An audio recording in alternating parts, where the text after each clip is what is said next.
In this video, widely shared on social media, a protester with a bloodied face is held to the ground.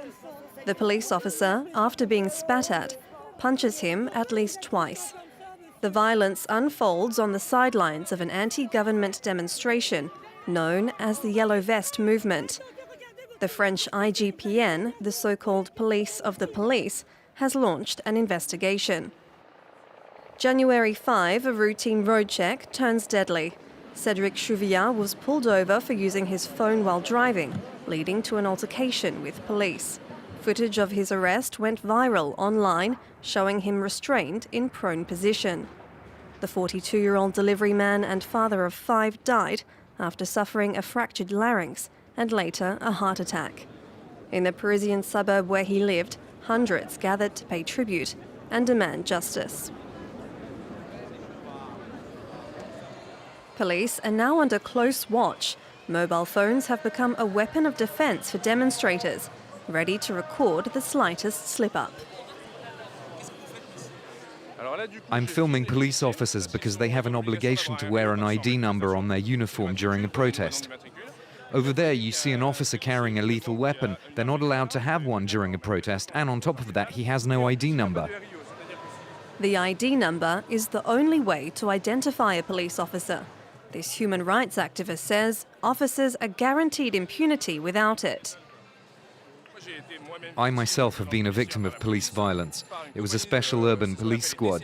I filed a complaint and contacted the police inspection body. I still haven't heard anything and I can't get hold of the police station, so I imagine my complaint either got lost or it hasn't been forwarded to the prosecutor.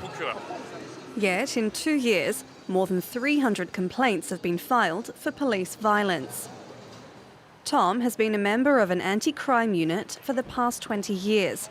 Known in France by its acronym BAC, these squads often operate in plain civilian clothes and are at the forefront in fighting street crime. For him, the police are just responding to the brutality they're faced with. People who break the law are getting more and more violent. We see it on the streets every day. It's becoming unbearable.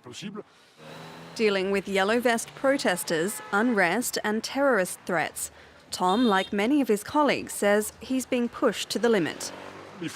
Police are not robots. We have a heart. We're human beings with different personalities. So when you spend hours after hours faced with aggression, like a sitting duck, and you're finally given the order to move in, arrest and disperse, well, yeah, there's a big risk things might degenerate into what you call police misconduct. No, they shouldn't happen, like a lot of other things, but we're only human. Mishandling of situations appears to be a growing trend. Uploaded to the internet, these videos have left viewers shocked. After months of dismissal, the government reluctantly admitted the extent of the problem. During a recent address to police officers, the Interior Minister had these few reminders. Being respectful doesn't mean being passive. It doesn't mean enduring and letting things get out of control. You are the only ones entitled to legitimately use force, but always in proportion with what you're faced with. That's the one condition for your use of force to not be contested. Public order was turned on its head on December 1, 2018, when protesters ransacked the Arc de Triomphe. Arrests, physical altercations, and firing of flashballs. Frank was badly injured that day. That's the blood I lost. I lost so much blood. I was one of the first ones showing up at the protest in the morning. I was shot in the face. I fell to the ground and people helped me up. I have holes in my memory I don't remember exactly.